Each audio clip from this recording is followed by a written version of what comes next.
کیا کیا باتیں آتی ہیں دماغ میں کھوپڑیاں. ابھی میں ایک واقعہ سنایا نا, جس نے مجھے سنایا تو بس میں آنکھوں سے ضبط نہیں کر پا رہا تھا. حضرت مولانا طاری جمیل صاحب کا واقعہ ہے. ایک شخص آیا مجھ سے ملنے کے لیے, خواجہ سرا ہے. میں تو پہلی دفعہ زندگی میں کوئی خواجہ سرا مجھ سے ملا. میں سمجھا کہ پراپر آدمی, اتنی بڑی اس کی داڑھی اور رنگ ماشاءاللہ بڑی مردانہ وجہ. لیکن جب بات چیت کا انداز ہوتا ہے تھوڑا سا, وہ ایٹیٹیوڈ سے اندازہ ہو گیا کہ یہ مکمل مرد نہیں ہے. تو اس نے مجھے خود بتا دیا میں خواجہ سرا ہوں. میں نے کہا بھائی ہم سے ملنے کے لیے کیسے آیا آپ, اتنی بڑی داڑھی آپ کی. اس نے اپنا جو واقعہ سنایا نا, میں 3 دفعہ وہ واقعہ سناتے ہوئے رویا ہوں. اور جب وہ سنا رہا تھا اس وقت میرے آنکھوں سے آنسو نکل رہے تھے. اس نے یہ ابھی بھی میرا بیان سنتا ہے. اس نے واقعہ سنایا کہ میں جب پیدا ہوا تھا نا تو میں خواجہ سرا تھا. گھر میں ایسا بچہ پیدا ہو جائے والدین کی طرف سے عزت نہیں ملتی.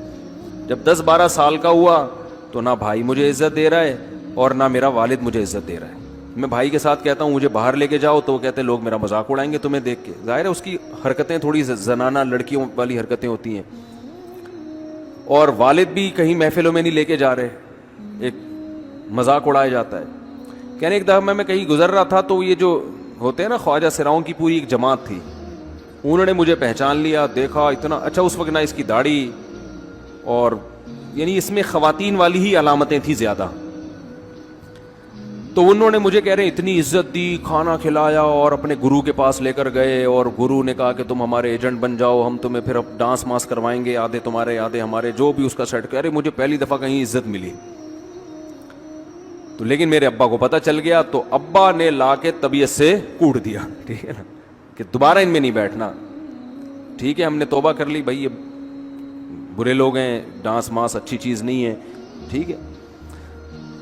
تو اب کیا ہوا, کہتے ہیں کہ پھر جو ہے نا کچھ دنوں میں کہیں کسی سے جھگڑا میرا ہوا کسی بات پہ, تو اس نے انتقام لینے کے لیے شکایت لگا دی ابا کو کہ یہ دوبارہ ان کے پاس گیا, حالانکہ وہ جھوٹی شکایت تھی. اب ابا کو لگا کہ یہ صحیح کہہ رہا ہے جس نے شکایت لگائی ہے, کیونکہ شبہ تو تھا نا ابا کو دوبارہ جائے گا. ابا نے پھر مارا. تو کہہ رہے اب میں بول رہا ہوں کہ میں نے یہ کام نہیں کیا, میں نہیں جا رہا ان کے پاس, میں نہ ناچ گانا سیکھ رہا ہوں, کچھ بھی نہیں. لیکن ابا نے اس کی باتوں میں آ کے انکوائری نہیں کی ہوگی پوری, وہ سمجھے ہوں گے کہ بھئی ایسا ہی ہے, تو ابا نے پھر کٹائی لگائی. تو اس کے دل میں منفی جذبات پیدا ہو گئے اور یہ گھر سے بھاگ گیا کہ بھئی مجھے ویسے تو عزت نہ یہاں مل رہی ہے اور میں ذلت برداشت بھی کر رہا ہوں, تو بھی کہہ رہے میں وہاں چلا گیا. تو جب میں وہاں گیا ہوں نا خواجہ سراؤں کے ہاں, تو وہی گرو اور ڈانس, اور پھر اس نے مشہور کچھ ایکٹروں کے نام بتائے جن کے ساتھ ہم ڈانس کرتے تھے, اور پیسے آنا شروع ہو گئے, آدھے گرو کی جیب میں آدھے ہماری, اور ہٹو بچوں. لیکن ظاہر ہے یہ کوئی عزت دار راستہ تو نہیں ہے نا.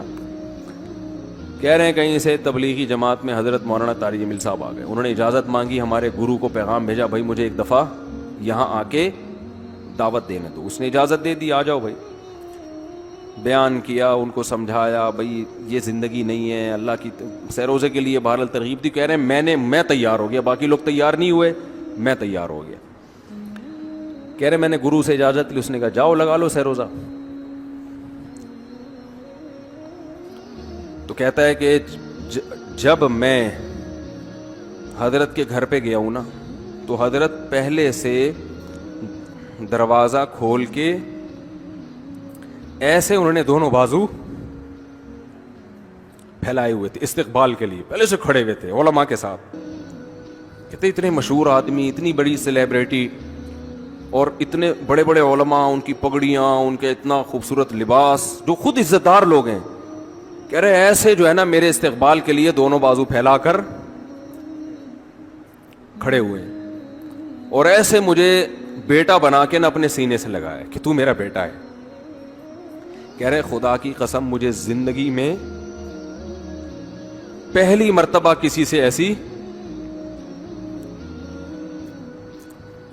ایسی عزت ملی مجھے کسی سے, اور اس عزت دینے میں مولانا کا کوئی مفاد, بولو بھائی, کچھ بھی, بلکہ ذلت ہوگی نا. لوگ کہتے ہیں خواجہ سرا کو بیٹا بنایا ہوا ہے, اور اس وقت تو اس میں بیچارے میں کچھ زنانہ سی علامتیں بھی تھیں. تو خواجہ سرا کو کیا دے رہے ہیں, عزت دے رہے ہیں. کیا کسی تاجر پہ محنت کرو تو تھوڑا چندہ دے دے گا مدرسے کو, ایسا ہی ہے نا. اور کسی افسر پہ محنت کرو تو تعلقات کیا ہو جائیں گے. جب وہ دین پر آئے گا تو اس سے کیا فائدہ. اس کو تو باپ ایسے ان لوگوں کو ریجیکٹ کر دیتے ہیں. بھائی اپنانے سے کہہ رہے مجھے یہ اپنا رہے ہیں, ایسے سینے سے لگایا انہوں نے, اور مجھے سہروزے کی جماعت میں اپنے ساتھ لے کر گئے, کھلاتے تھے, بڑا خیال رکھوایا میرا. کہہ رہے اس کے بعد پھر میں نے گرو سے اجازت لی. وہ گرو چھوڑتے تھوڑی, ان کو پیسے ویسے دیے, جان چھڑائی نا, وہ بھی غلامی کی طرح نکلنا پڑتا ہے. پیسے دیے پتہ نہیں کتنے لاکھ یا کتنے ہزار روپے, وہاں سے پھر نکل کے 4 مہینے اس میں بھی خیال کیا.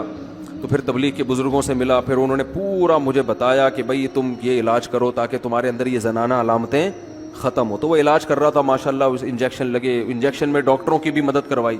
یہ ایسی این جی او ہے میرے بھائی جس کو کوئی بھی این جی او نہیں کہتا, نہ ان کے کوئی اشتہار آ رہے ہیں. کتنے لاکھوں لوگوں کو اس طرح سے یہ لے کر بھی آئے اور ان کے مسائل بھی حل کیے, مگر نہ کوئی ویڈیو بن رہی ہے, نہ کوئی اشتہار آ رہا ہے. یہ تو اس نے خود مجھے بتا دیا نا, اور اس نے کہا ایسے سینکڑوں لوگوں کے ساتھ ہوا ہے. تو اس کی ماشاءاللہ اب داڑھی نکل گئی. اس نے کہا آہستہ آہستہ میں اللہ سے امید ہے کہ مکمل مرد بن جاؤں گا میں. تو یہ ہے وہ دعوت جس میں آپ کا کوئی مفاد بولو نہیں ہے. تو دعوت کے کام میں جب تک اس درجے کا اخلاص نہیں ہوگا, اس وقت تک آپ کی دعوت میں جان پیدا نہیں ہوگی.